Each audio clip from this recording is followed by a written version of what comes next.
and welcome to the Fantasy Book of the Month podcast for the month of August now, our second episode. How are you guys? I'm good. Doing great. Great. Still alive. Still alive? Are you really? Well, probably. Peter, you're not alive. Just a What robot. truly is life? Oh, our podcast is so much more interesting now. That we have a robot in the... You went robot? I was thinking ghost. Oh. Can you tell me that I am not alive? That I am not a person? I think the same as you. This guy's playing Detroit Become Human is what's happening. I was thinking Near Automata, honestly. That's fair. So guys, we're getting together this time. We're talking about sort of this RPG tabletop game. Yeah, I think the original idea was just like kind of anything and everything, but related at least tangentially to Dungeons and Dragons or tabletop role playing games. The way I interpreted it, like, it makes you want to play D&D after reading it. The high fantasy, but with random elements and stuff. I mean, I think I would love. I mean, the genre of D&D affected fiction is kind of reaching. I mean, it's a thing now, right? I don't even know if it was a thing before, but at least now, new books come out and someone's like, "Oh, this is one of those D&D books." Right. I think probably most famously are the books by. I think somebody's doing Bloody Rose today, right? I am doing that. Yeah, I think that series kind of touched off the latest trend. Right. Kings of the Wild definitely felt like the D&D group gets back together 20 years later. And there have been other ones previously, Mm-hmm. that were kind of the same sort of, normal high fantasy, but with touches of Dungeons and Dragons, with parties being put together and characters facing classic monsters and that kind of thing. And, stuff like what I chose to read this week, which is not really about like a fantasy setting that's D&D, but characters that play D&D, and that's kind of key to their character motivation and stuff. So all of us play these games. I mean, we gathered that from the last time we spoke. Yep. And I believe several of us actually DM, right? So I know I do, and Daniel does, and Peter does, correct? Correct. I'm DMing the first time in the fall, Oh, that's exciting. Ooh, exciting. Congratulations. even though it's not that involved in DMing, because it's basically dungeon crawl, so I do basically nothing. Now, Katie just plays half-orc barbarians. That's all she does. No, I don't. I started off DMing. My very second Really? D&D session was me DMing a whole bunch of noobs. That's so interesting. I remember the first time I played D&D was with a group of people who had never played D&D, and we just sort of elected one guy to be the DM, and he had no idea what he was doing either. That's pretty much exactly how we started. And ironically, that was the most fun I ever had. I mean, that's my origin story too, is someone was you like, guys let's play follow- D&D, and I'm like, okay. Did you guys follow any of the written campaigns, or did you make your own? Yeah, he actually got, I started on D&D 4th edition. It's actually really good for getting people into the game, though, because it's so simple. And I came into it from the world of, miniature, like wargaming and stuff. That's a good in to 4th edition. Yeah, 4th edition is very like, oh, let's put minis on a map. It's a very comfortable step. Yeah, so it was a pretty easy way to get people into the game, but once you really get into it, like the first time I learned you could play D&D without having any maps or tokens at all, like just the theater of the mind kind of gameplay style, that blew my mind and completely changed the game for me, personally. So, fun fact, I've never played a traditional game of D&D. I've always played homebrew. Mm-hmm. So I don't know how to play real D&D. That's the secret of D&D, is there is no real D&D. Yeah, I think that's actually pretty typical. When you say homebrew, you mean homemade settings or significantly changed rules? Significantly changed rules, different settings. Fun. So In the Dungeon Master's Guide, it even says that if these rules don't work for you, make your own up. Yeah, like in the stuff I'm doing, it's like I only use the weapons, so I have rules for weapons because I don't know how do I balance stuff. Homebrewing is everything like else is different. yeah, homebrewing is like a crazy adventure sometimes. Yeah. It's practically all I do these days. What's like the for you guys who have DM'd then, maybe some advice for Rachel when she starts her campaign in the fall. What is the like biggest mistake you made? Your players will immediately get off track, and then you'll just have to just throw everything out the window. Totally. Yeah. Over planning is the biggest mistake, I think. So the way I got around that is I don't care if they die, which is bad because I have like it's supposed to be very, very short, and the way it works, I don't know. It's just like I don't care if they get off track, but it's the consequence of them, and they know the consequences. So Yeah, don't hold back and don't baby them. If you warn them ahead of time. Just punch the actual players right in the face. I mean, I have a cool side dungeon, but it's kind of it's like let's go fight the STDs. The what? STDs. Like Chlamydia? No.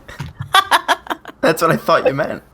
No, similar to that. It's just not chlamydia. It's not just the particular the one of the 3 particular diseases is not chlamydia. Oh, so she did mean that. She just Gonorrhea, then. Maybe. Syphilis. Is lycanthropy Yes, an syphilis. No, I'm not gonna do that one. So it's like a Cells at Work RPG. Yeah, that's what I said last time. Oh, that's right. Yeah. Oh, I love Cells at Work so much. Come on, Yeah. Katie, where are your notes? I'm sorry.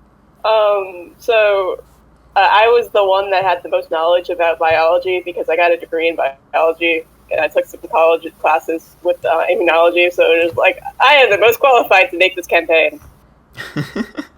So guys, in talking about these sort of tabletop games in terms of fiction, right? Or in terms of a book, I actually sort of wrote my entire review sort of based on this concept of how do these tabletop games interact with like a book, you know, like what carries over and what doesn't carry over very well. Did you guys have any thoughts on that at all, or did you encounter anything that seemed like, you know, this really doesn't work? I was actually thinking about that the entire time I was reading my book. I was like, okay, mechanically in game, how would this work? Yeah, I know I've read a couple like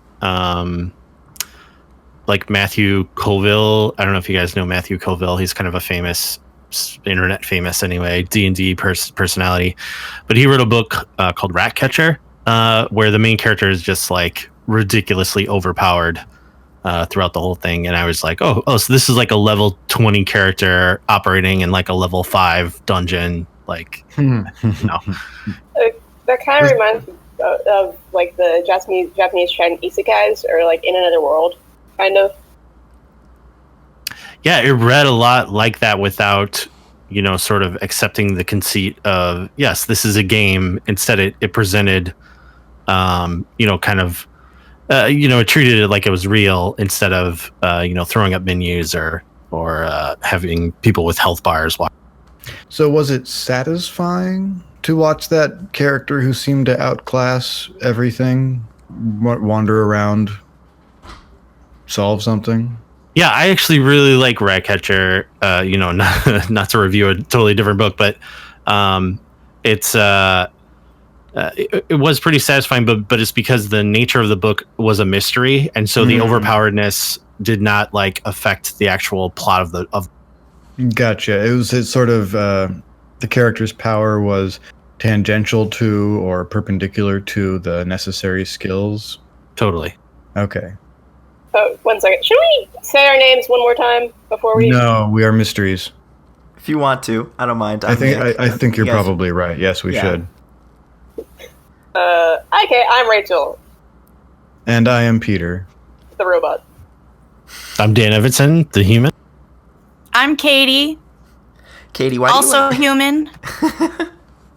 Why do you like going last? I don't know. I'm very shy. Well, she can't be also human until there's first a human to be also two. That's a fair point. It's a good subclass.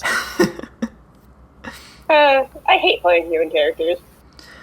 So, what I found kind of funny about this genre of books here is that, I mean, RPG games, like tabletop games, sort of spawned off of these fantasy books in the first place, right? I mean, well, yes and no. to a degree, right?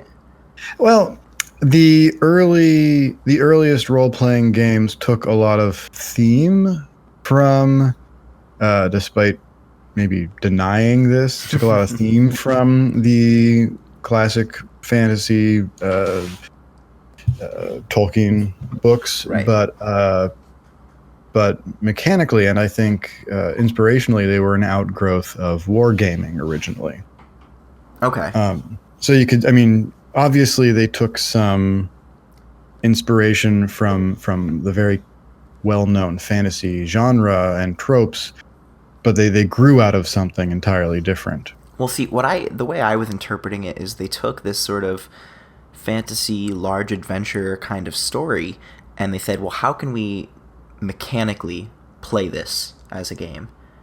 And but now what's kind of funny is that we're talking about looking at these books that are spawned off the RPG games, and we're reading the books and saying, well, how would this work mechanically? Like, we're almost thinking backwards, it feels like.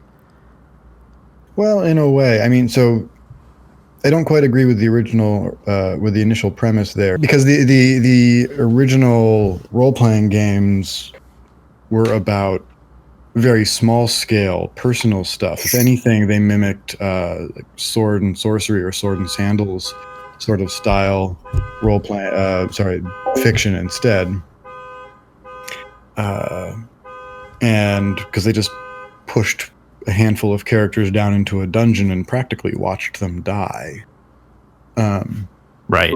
Yeah. Yeah, it's not until they, someone wanted to start a bigger story that they went looking for, tropes and things to add into it, and, found Tolkien and Lovecraft and all kinds of help in classic. Yes.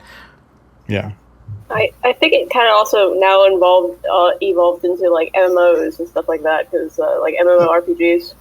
Oh, for sure. Fourth edition in particular was an interesting case because it took, Dungeons and Dragons itself had a ton of influence on the development of computer role-playing games, of MMOs, and World of Warcraft in specific. And fourth edition was taking a lot of mechanical inspiration from World of Warcraft. Enough inspiration that it bothered a lot of previous adherents to older editions. Yeah, well, people are going to complain anytime something changes. Word. And if I sound a little tired about that sort of stick in the mud, I don't want to move on to the new thing. Let me complain about fourth edition and say that it is only for war gamers, or it's for minis, or it's practically a video game. I heard a lot of that while I was working on the game, and it's never been interesting. See, what's funny is, like, when people complain about that kind of thing, too, it's not like the old version's gone. Yeah. No, it's not gone. There's still plenty of fourth edition games out there going on. One of my favorite people still playing second D&D podcasts is fourth edition. Yeah, second edition. I played second edition 7 years ago. I ran a game for a couple of years. So it is kind of silly for people to complain. I mean, these things, it's, even with video games like this, the old game still exists. You can still play them. It's just kind of silly.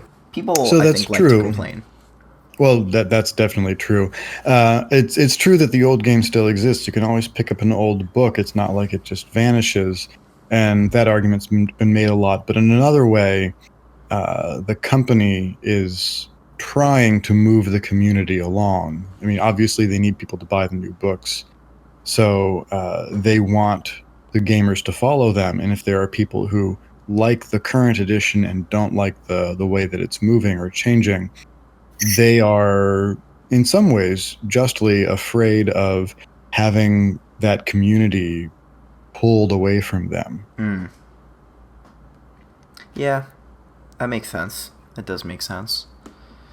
So I find this conversation really interesting because most people are like, oh, let's ignore 4th edition and complain about 5th edition. 4th edition never existed. We're just talking about 5e. Mm-hmm. Right. That's very true. People do that, and it's again, like I said, some of my fondest memories are from 4th. That's how I got started. So, but how about really quick, because I don't want to just kind of only hone in on D&D and ignore everything else out there, because there are literally thousands of tabletop games out there. It is true. I mean, what else have you guys played? And do those sort of carry over into this genre of books as well, or? I haven't played it, but I've read the Arcane Ascension books by Andrew Roll. Yes, I love those, by the way. Yeah, and I think they're not based on D&D. I believe they're more based on Sword and Sorcery, if I remember correctly.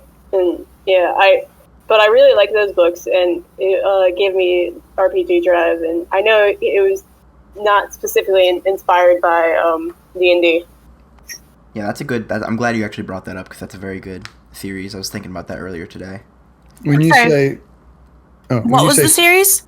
The first book is going to be Sufficiently Advanced Magic, or SAM. Have you guys played any other tabletop games besides D&D before? I mean, I've played a system called Genesis. I actually tried doing we did a podcast for a little while playing the Genesis system, which is really neat because it's not based on... You can fail at the action you're trying to do while still getting an advantage, where something good still happens even though you didn't quite succeed in what you were trying. Or you can succeed in what you're doing, but something bad happens as a result in addition to the good thing that you're trying to do. Like, it has this sort of interesting success-failure system with the dice. And that really helped a lot with the storytelling of the game, I thought. I played Savage Worlds very briefly. The only interesting thing I saw about that was like the rolls are unbounded, so if you keep critting, it keeps adding on. So you can get like somebody got a 400 and something on a D4. Oh my god, that's insane. And now I'm trapped working through the probabilities of that. Right. Well, that's what. Did you say 100 or 400? 400. Oh. I wasn't actually at the event, but it's like a legend that was passed through my friend group. So Peter, you make board games like for a living. If you can call it a living. Is it a living, or is just enough to keep the juices flowing in the batteries? Sometimes I have batteries. Sometimes you just plug into the wall. Sometimes you have to go off the grid. Well, I have played an awful lot of role-playing games over the years.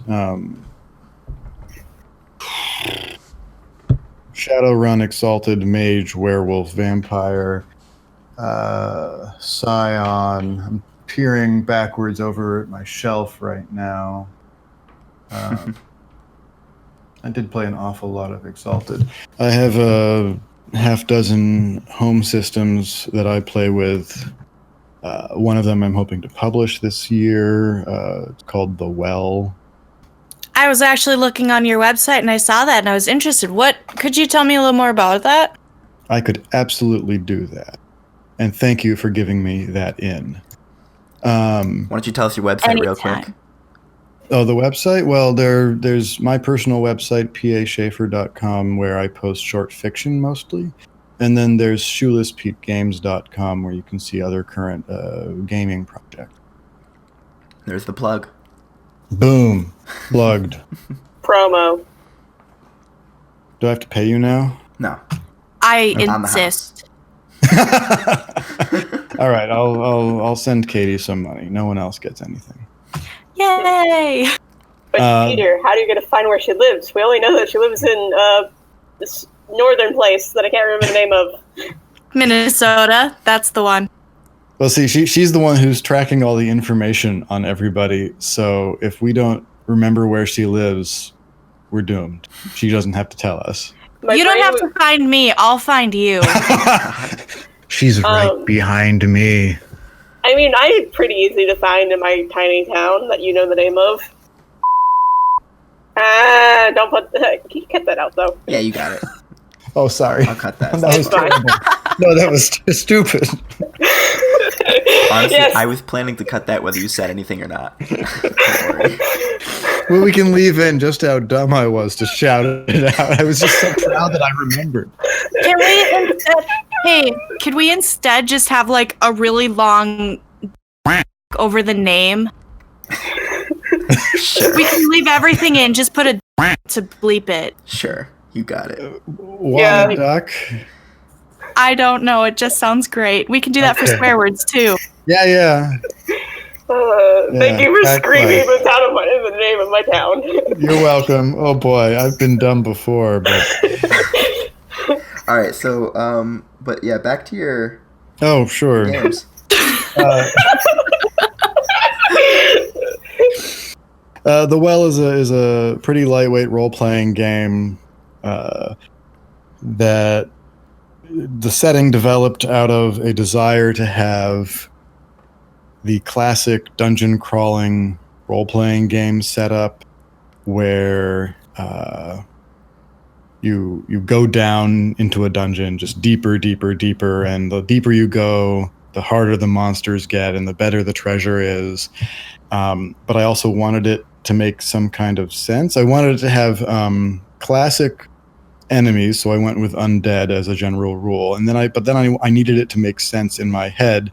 Why are the deeper levels more dangerous? Because if you're building catacombs, you're not going to... you're going to dig down one level, and then you're going to put all the dead people there, and then that fills up. You're going to go down another level. You're going to put the dead people there, and that fills up. But that means that the newer dead people, who just thematically should be weaker, easier to defeat, or at least not, ancient and powerful like the older ones, they're the deeper ones. And that felt wrong. So I started thinking about how could I change that? What if it was a necropolis that built upward? So they would have their level of catacombs and fill it up, and then they would build another level on top of that. And I thought that sounded really cool, except that then the players would end up just like rappelling down this necropolis tower and boring a hole in through the side and getting right to the bottom level, and something about that felt entirely wrong.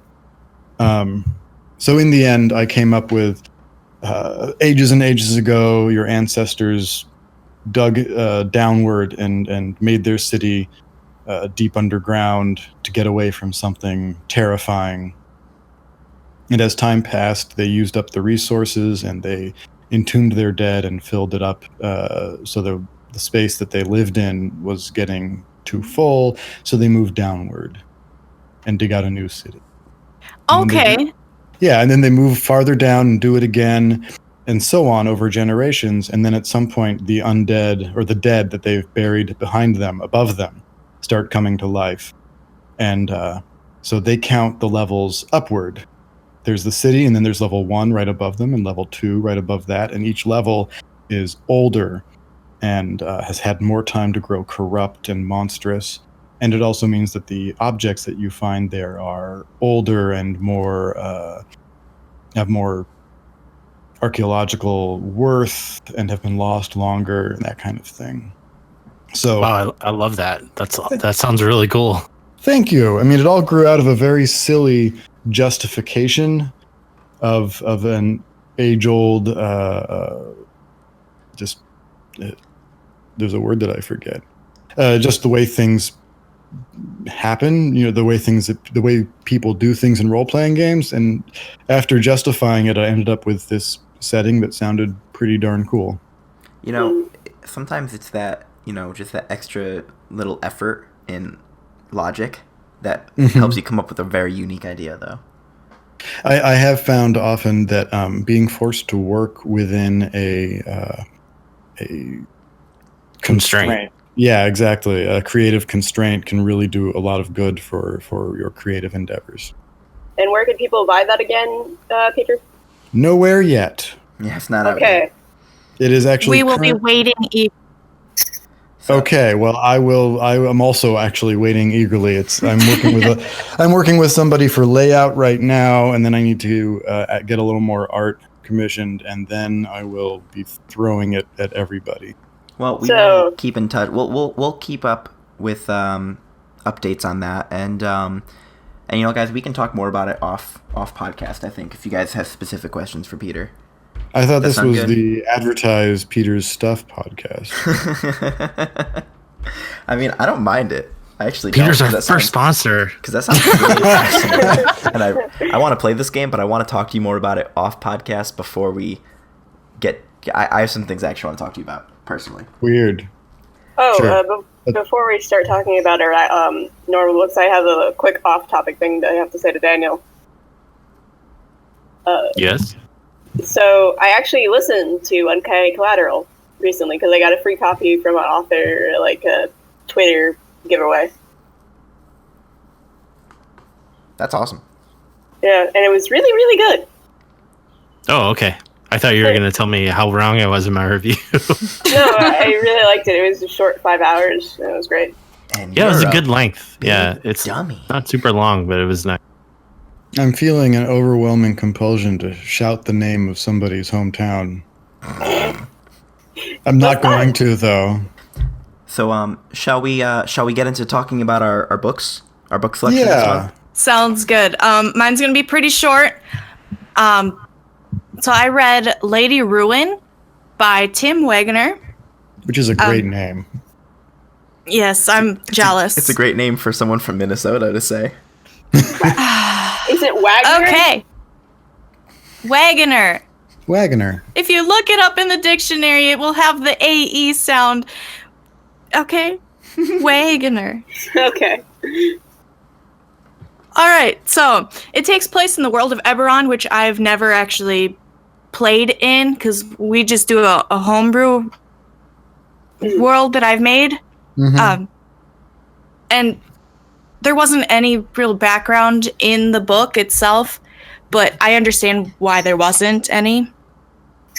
Which is why? Because it's already got a whole campaign setting book. Okay. They expect people to know already. Yes, that's what I'm assuming. So it follows this girl named Lyra. She's second in command at this outpost where they're doing kind of like science experiments on, they're called symbionts. They're basically symbiotic weapons, but they're almost a little more parasitic because if you don't control it properly, it will take you over make you do things you don't want to do, like kill a whole bunch of people. So it's venom? Yes. Okay. But the one that they were working on, it was an arm whip. Like it attaches to your forearm and you can talk to it, it talks to you. And if you can keep it under control, it's pretty cool. So the girl, Lyra, main character, her father is the only one who is above her in rank. And they're trying to find a way to keep these symbionts under control so that they can use them in the wars. Because there's currently a time of peace in Eberron.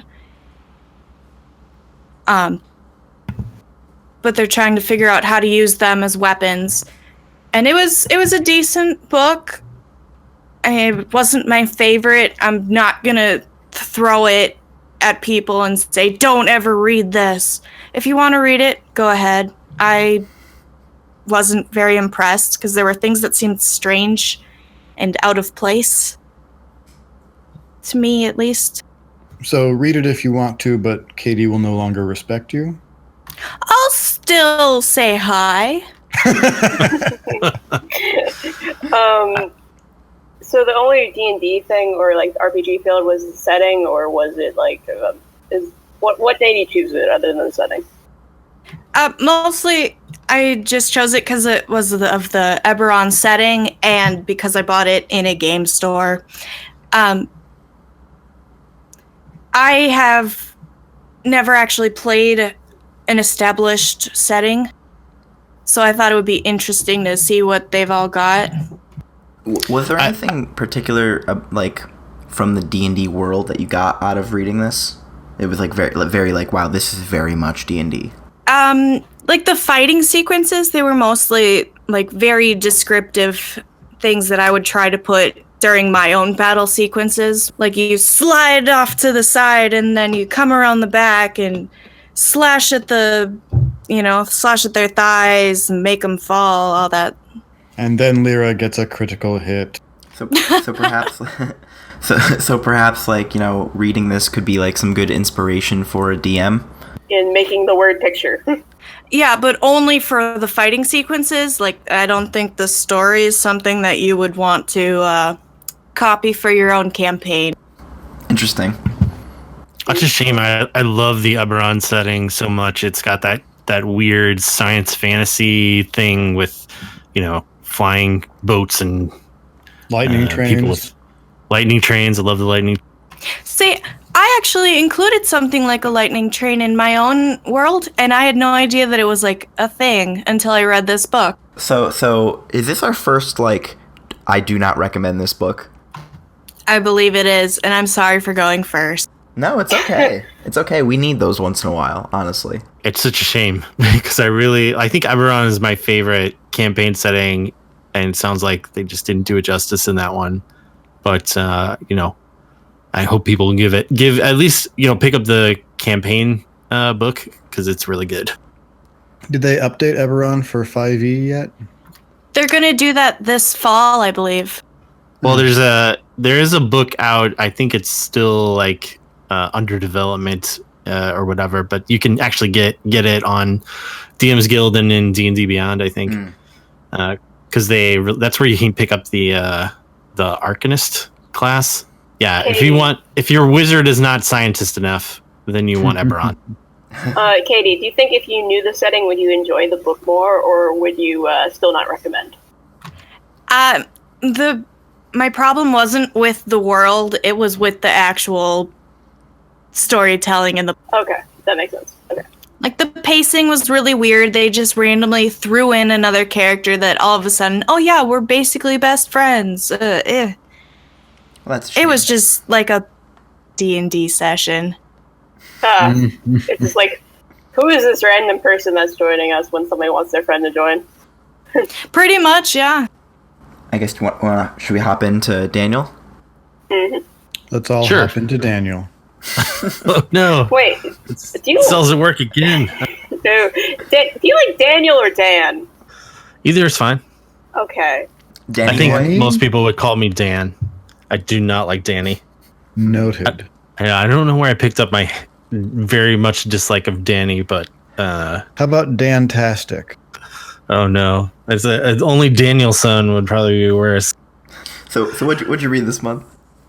So I read One Word Kill by Mark Lawrence, and I don't know if you guys are familiar with Mark Lawrence. I really like Mark Lawrence's work a lot. He's written the Prince of Thorns series. He's got the Red Queen's War series, and the latest one. Remind me, someone was reading it for the show, I think. I'm currently. I wasn't reading it for the show, but I'm reading the third book in the Book of the Ancestors with Red Sister, Grey Sister, Holy Sister. Yes, those are all. I really would recommend almost all of those books. I think the first series, the Prince of Thorns one, is a little just okay, and then after that, the Red Queen's War is an amazing series.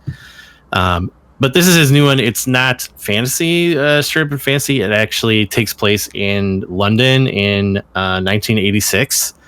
And it follows like a group of friends who their primary sort of reason for being friends is that they play D&D together.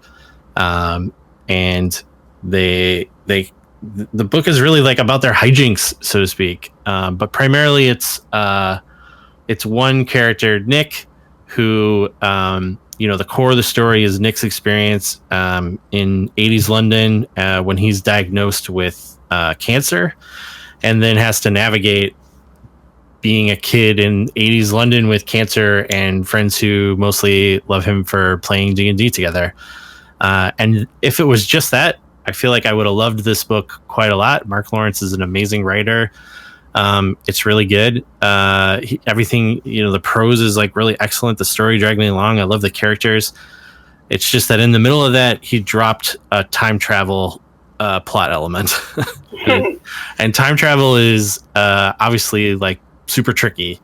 And really it just doesn't work in this novel and hardly works ever. I think the biggest issue I had with it is, most of the really good time travel stuff that you get, like Bill and Ted's Excellent Adventure, Back to the Future, is stuff that's fun.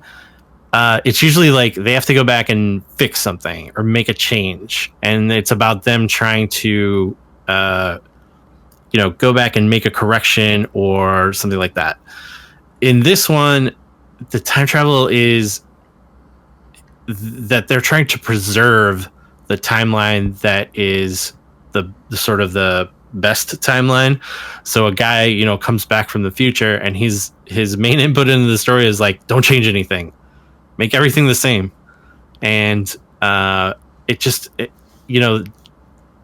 him trying to like hold it all together, and it's just not as fun. I mean, the rest of the story is kind of fun, even though it's kind of like about a kid with cancer, which is not the most super enjoyable storyline you could think of, probably. But it's still fun and interesting to read, and the 80s London is like a great setting. But that time travel element, just every time it came up in the story, I was like, ugh, no. So it's a kind of like the time travel in League of Heroes. I think it's the CW show, or based off the comic, the DC comic. I know what you're talking about. I feel like they have more fun on that show. Is it Legends of Tomorrow? Right? Oh, Legends of Tomorrow. Excuse me. Yeah. I feel like they have more fun on that show because they take liberties with history, and even though they're trying to correct it, it's like something's already been changed. In this, there aren't very many like super fantastical elements. It's really primarily just the story about a kid trying to make his way with cancer and friends that he likes, which I actually enjoyed a lot. And it's the future him that is, he's so hands off most of the time, because he's like, oh, I can't tell you too much. I don't want to change things, or here's some, mysterious notes that I pass you, that lead you on a course to the future that I want. But I'm just going to show up and prove that you survived cancer. Yes. I mean, that is one of the primary things that happens. And it kind of happens several times. I think I still would suggest this book to people if they really like Mark Lawrence's other work, which I do. I think I'll probably still pick up, because I think the sequel is already announced to this one, so I probably will pick that one up.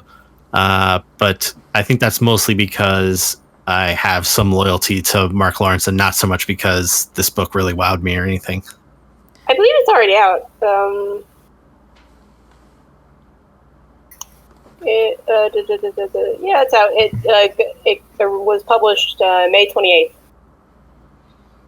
Just recently. So, yeah, I have not picked that up yet. To speak to the D&D-ness of it, I guess I liked the D&D stuff that's in there with the kids while they're playing it. He uses the D&D game that they're playing to pretty good effect. So it's plot related. It's not like, hey, I'm gonna just spend a chapter and describe a D&D campaign, but it's really good. I do think that, like, there could have been probably more of it. I think it was what really, seeing the D&D described in the like jacket cover of the book is what made me pick it up finally. And unfortunately, it was the time travel stuff that really turned me off to it. So the D&D was kind of like in Stranger Things when they're playing D&D and stuff like that, and they incorporate it into like how they see the world.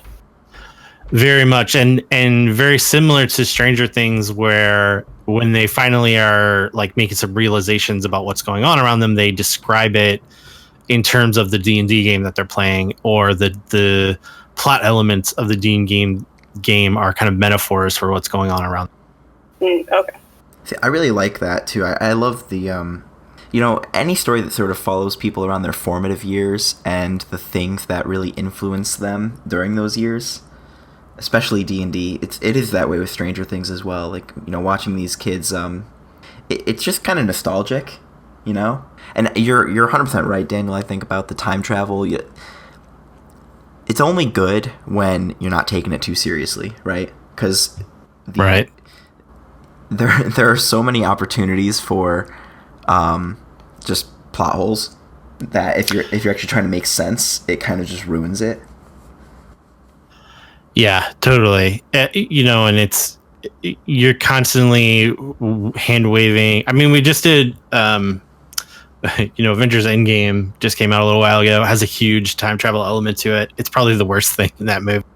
I actually thought they did it pretty well, but that's a whole nother conversation. I mean, but they do it well by kind of just like shrugging their shoulders to the audience and saying like, this is for fun, guys. We're just going to have some fun. Don't worry too much about the I think one of my favorite like time travel movies is actually Looper, because they just have fun with it. Like anybody who gets caught up in like the plot holes in Looper is not paying attention to what that movie is. Which is shooting people? Yes. Bruce Willis and it's just awesome is what it is. It's just awesome. I think my favorite is I can't remember the name of it. It's the one with God, I forgot all the name of the actors too. Tom Cruise with the Edge of Tomorrow. Yes. Oh yeah, that's a great one. I like any movie where I get to watch Tom Cruise die over and over. Savage. So, one last question I had for you really quick, and I think I know the answer, but I don't know if you want to touch upon it more, maybe, is, so knowing that this kid who has cancer, which I imagine is a pretty pivotal part of the plot, right? Knowing that he is going to survive that cancer because the future him is there, does that really just take a lot of the sting out of that? Yes. I think Mark Lawrence tries really hard to throw a lot of confusion at you in terms of like, is this guy telling the truth? Is he really from the future? Is there no time travel? Is it all a scam? And I think that's part of the reason why like I don't like it. He does not really commit to the time travel element like super hard. Instead, it just kind of pops in and out of the story from time to time. That's bizarre. So, what do you recommend? I mean, I would if you like Mark Lawrence. I think it's a good... here's the other thing about Mark Lawrence, which is he does not follow the normal narrative rules. Like if you've ever read Queen's War, it's 3 books. There's no antagonist. It's really more like a travel journal than it is like a standard narrative. And I think this is kind of the same way, where it's hard to tell who, if anyone, is the bad guy in this story. Instead, it is just like almost like a biographical tale of the kid with cancer, which I found really enjoyable, but I think will turn off people who are not used to Mark Lawrence's writing. Oh, I see what you mean. Like, I was reading Red Sister in that series, and I liked when they went through the series books, between the different books. It's like, in the beginning, it was like a few short pages of, this is what you need to remember, which was good. Yeah, those are Mark Lawrence, one of the few authors who will put a helpful recap of the previous parts of the series. I love it. This character didn't exist last book, but it's in this book. Don't go looking for him. I'll say too, one last thing just on the terms of whether I'd recommend it or not. I would definitely recommend getting this in audiobook form. I listened to it. It's narrated by Matthew Frau, who does an amazing job. There's, probably 8 or 9 recurring characters, and he differentiates them like great and keeps it going. He has a really wonderful British accent. So I would definitely say the audiobook is the way to go. So the book I read was called NPCs by Drew Hayes. So I listened to this in an audiobook a few months ago, and when we decided we were going to do the RPG topic, I sort of thought, wow, this is really on the mark. So I listened to it again, because it's pretty short. It's like 7 hours. And I actually found out it's part of a series, which I didn't know before. There's like 4 books called Spells, Swords, and Stealth, which is the name of the tabletop game in this world. Huh. So what's kind of interesting about this is that the story opens up with players at a table playing Spells, Swords, and Stealth together with their GM. And, they sort of explain, like, this is a tabletop game, and they explain some of the rules. So they make it friendly. If you have never played a tabletop game, you can sort of understand what's going on. And then all of the players, they sit down at a tavern, they drink alcohol, and their DM is like, oh, well, you guys remember those mushrooms you ate earlier? Well, those were poisonous, and now if you drink alcohol, it compounds the poison. You all die. So that's sort of the prologue, is the players playing together, and they all die. And then the story actually starts with the NPCs that were in that bar when the whole party died in front of them. And how do those NPCs react to watching 4 people or whatever just die suddenly in front of them, and follows those NPCs throughout the rest of the story. And in this first chapter, the way they do this relationship between RPG games and fantasy books and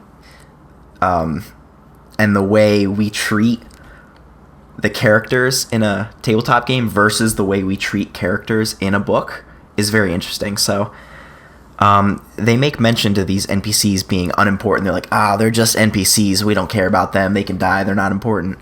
And then the story is like, no, these NPCs are people, and they care about this game world because this is their world. This is the only world they know. They actually have stake in it. Whereas the players sort of treat it all flippantly, and they take crazy risks, and they're murder hobos because they know it's a fake world, Mm-hmm. And it kind of yeah. Oh, sorry. Go ahead. No. I was just gonna say, has anyone watched the anime Log Horizon? Yes. I was thinking, how they treat the when they first get in the world, they're kind of mean to the NPCs and stuff like that, and then they realize they're cognizant and they and stuff like that. It kind of reminds me of that. Yeah, it's actually really fun. And these four NPCs sort of it's a little bit, the story's a little bit silly and a little bit convoluted, but if you don't take it too seriously, you can have a really fun time with it. So they see these dead people and they're like, oh, what should we do with them? Oh, we'll just toss them out to the woods and whatever, they're dead. And then one of them's looking through the stuff and he goes, uh-oh, they have a missive from the king. They're supposed to go see the king. And they know that their king is like a mad king who he'll kill people for no reason kind of thing. He's just like crazy and power hungry and everything. And they see that this missive is calling for a paladin, a rogue, a wizard, and a barbarian to come to the king for a job. And they were on their way to go. And they go, well, if the king finds that these 4 people died close to our town, the king's going to be mad at us. And he's going to kill everybody in the town. So we need to find a way to get these 4 there. And so they decided, okay, well, one of us can be the barbarian, one of us can be the rogue, one of us can be the paladin, one of us can be the wizard. And they just take their gear and sort of assume that role. So now you have NPCs taking on the role of PCs, going to do the quest that the PCs were going to do. And then they further subvert your expectations by changing what you expect. So there's a half-orc and you expect him to be the barbarian. And originally that's what the role he takes. but circumstances force him to end up becoming the wizard. You have a female human. She was going to be the wizard. Well, she's tiny. She's not very strong. But when she gets angry, she suddenly becomes very powerful, and she becomes the barbarian, right? They also have like a human guard who they expect him to become the paladin. But when he takes off all of his heavy armor and everything, he finds out he's surprisingly nimble, and so he becomes the rogue. And then you have this tiny little halfling guy, and you expect him to obviously be the rogue.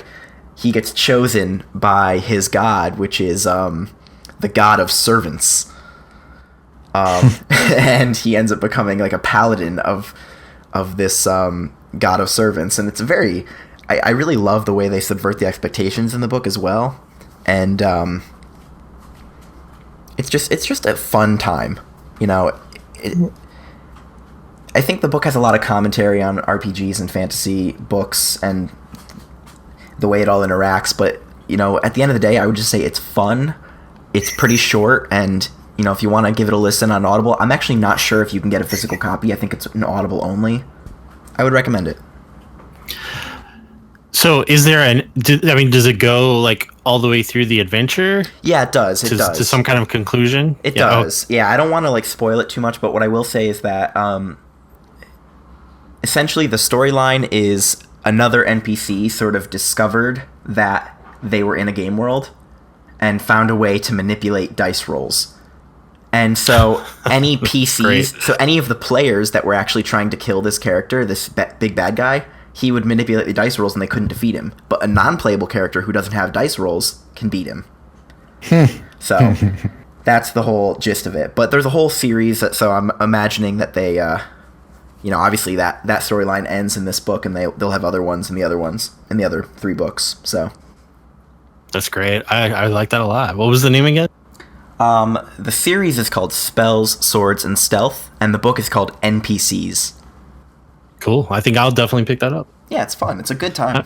I'm also glad someone finally liked the book they were reviewing.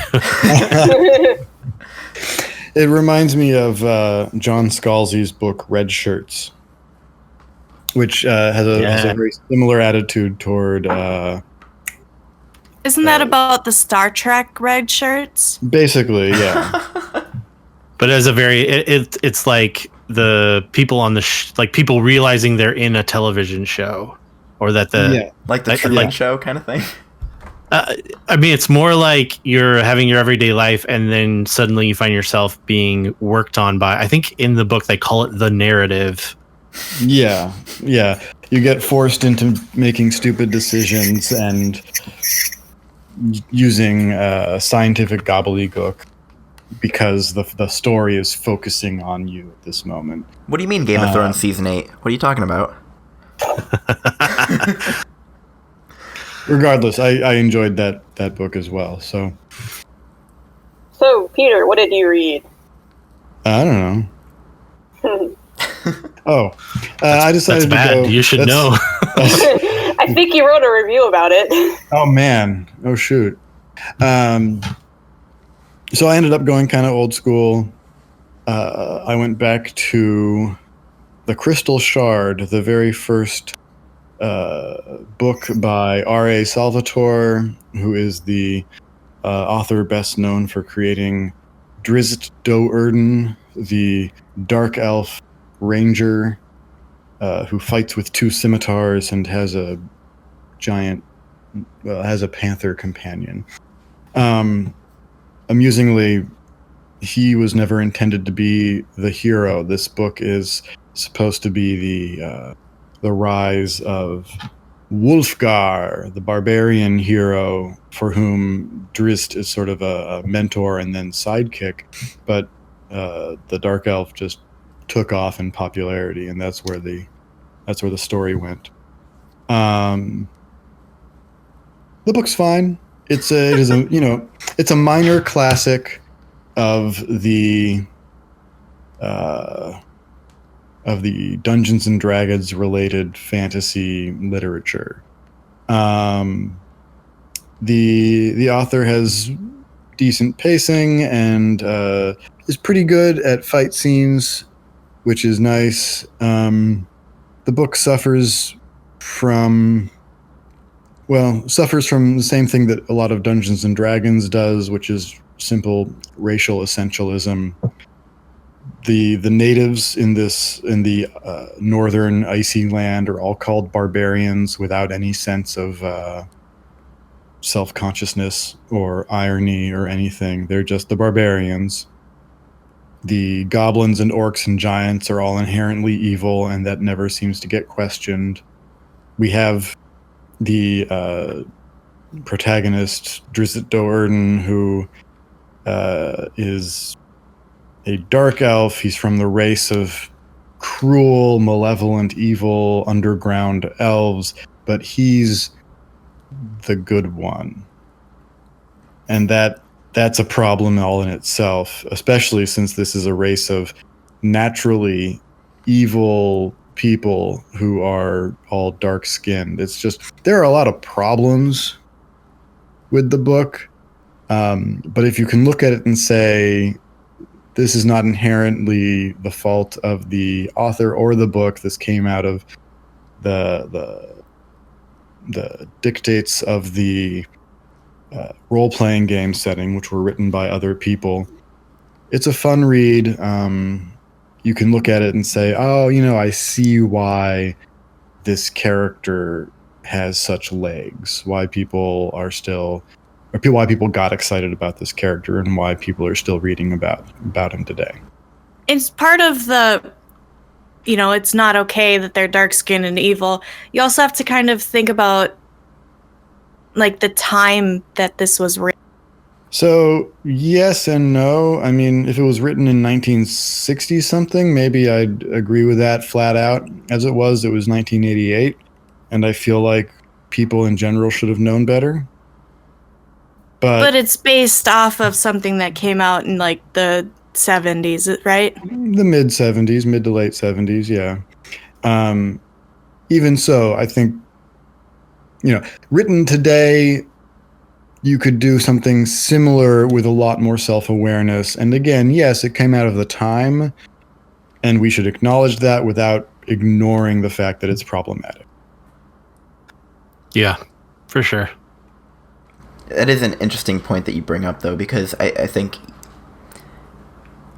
all of fantasy, to a small degree, or maybe a large degree, I don't know, has this sort of problematic history, right? I mean, just in the biggest thing in general is what you talked about, where in D&D and all these types of games, race is like a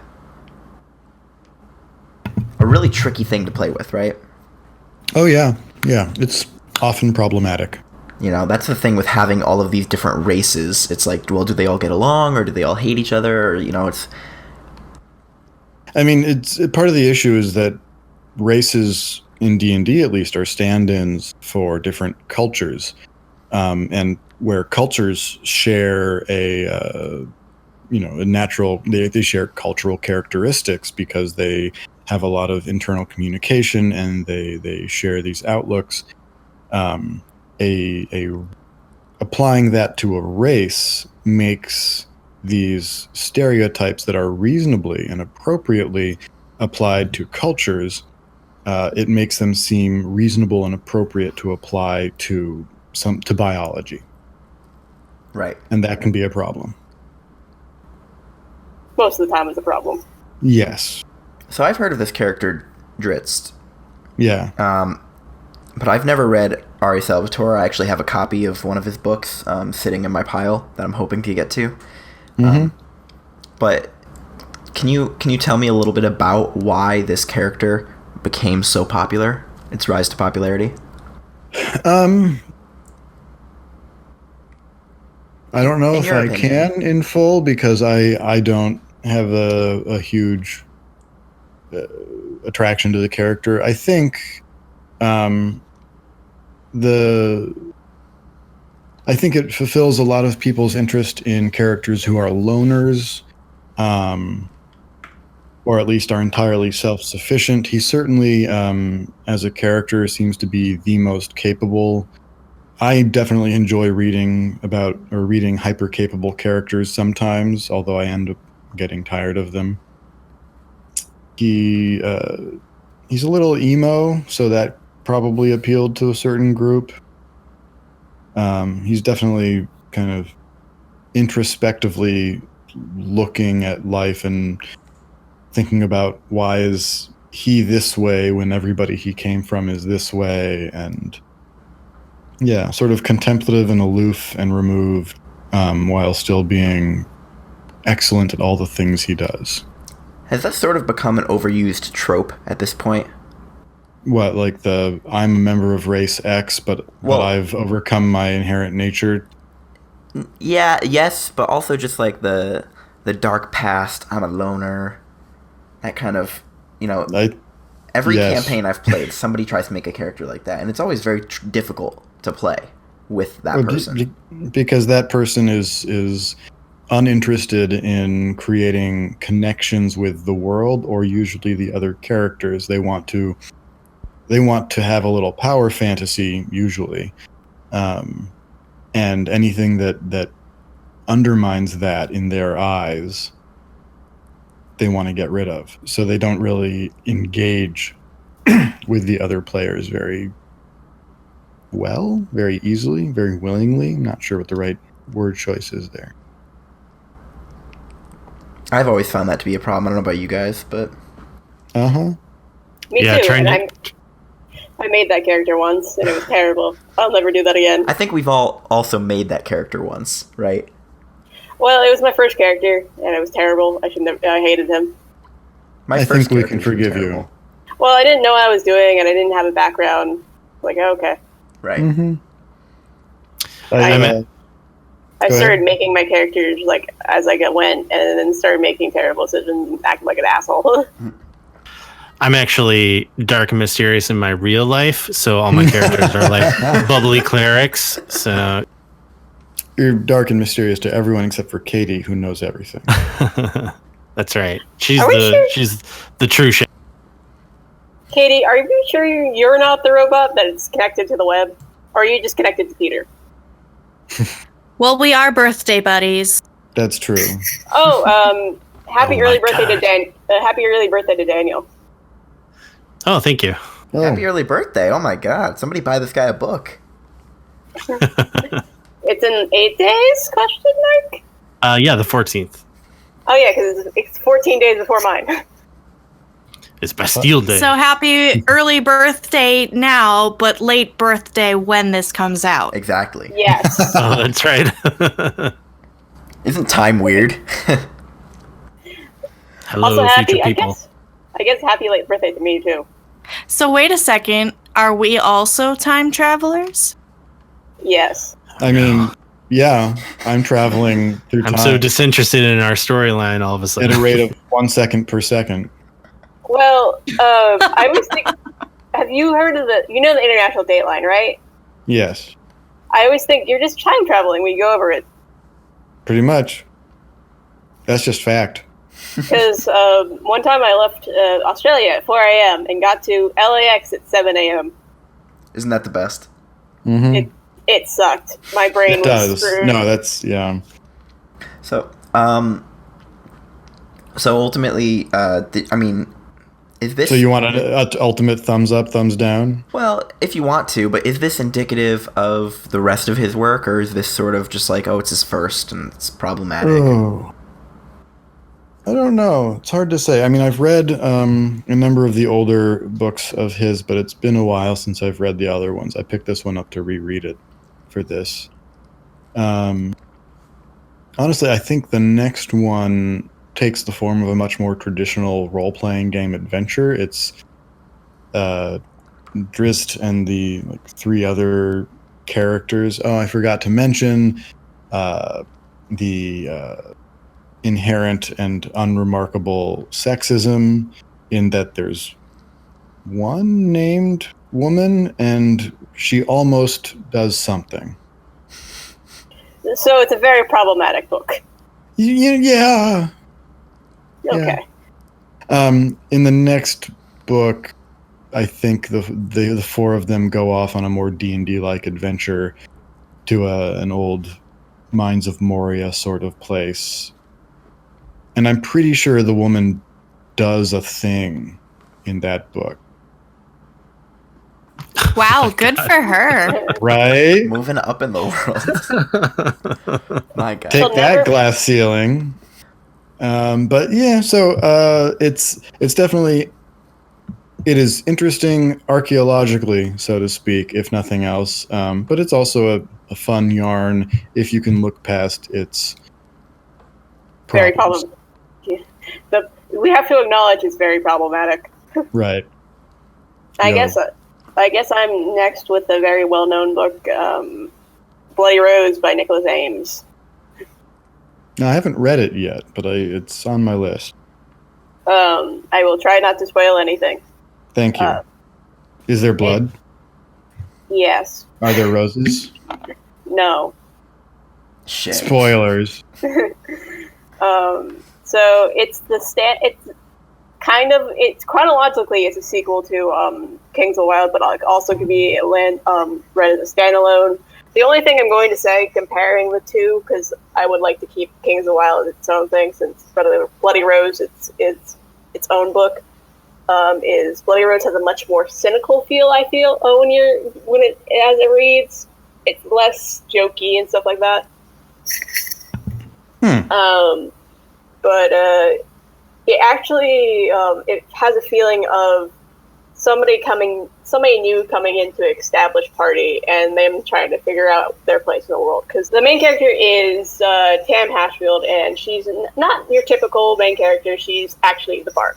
In Kings of the Wild, it was the main character was tank type of character, and it reads like Tam is not the focus of the book. It's her observing the focus of the book. Has anyone played the Witcher series?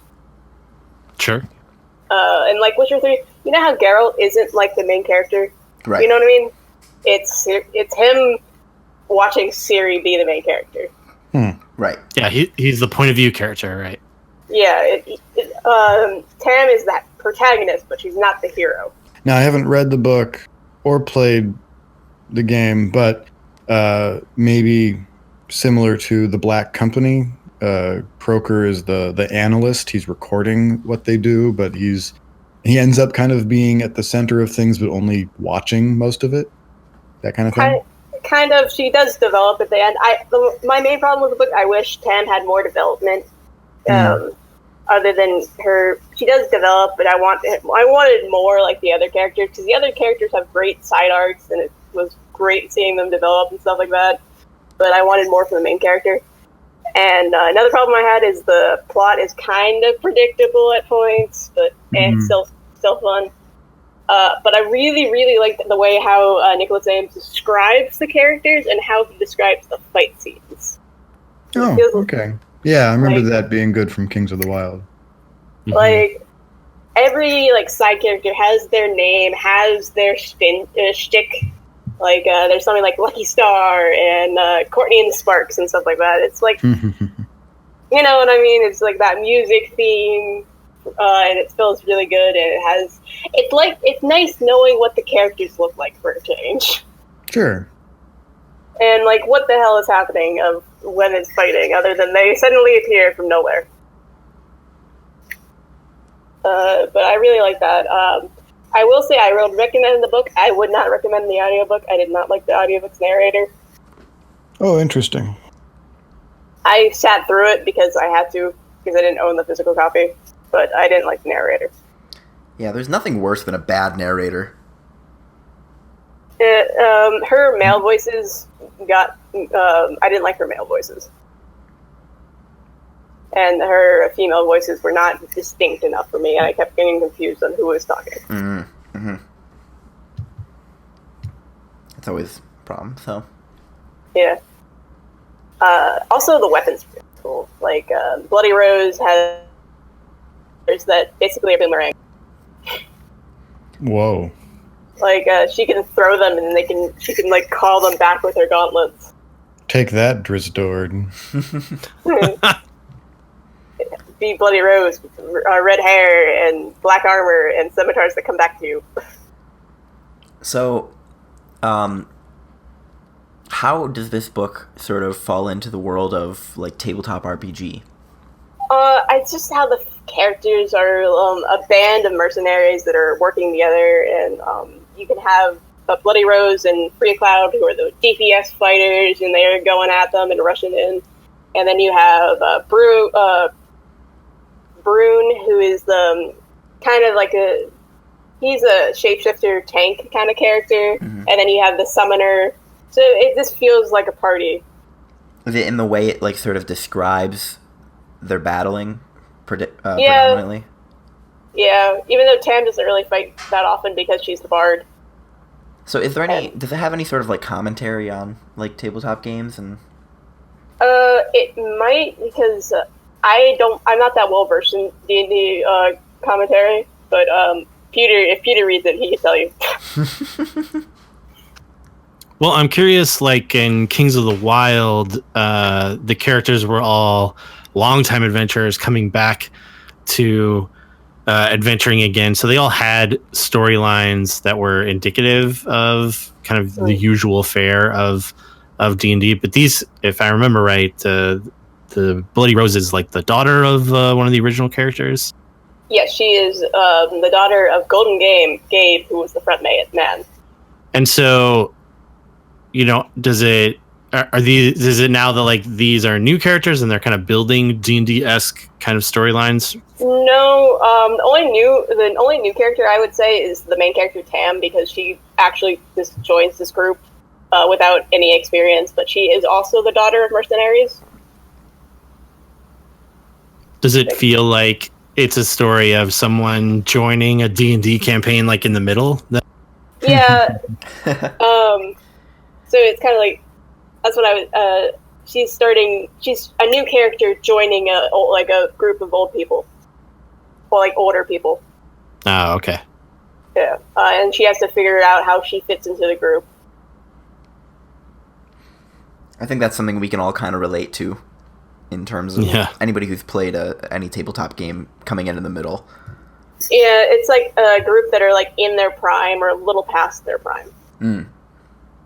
That was one of the fascinating things about the first book, was that it took your D&D party and then recast it in the feel of getting the band back together, complete with like rock band groupies and everything.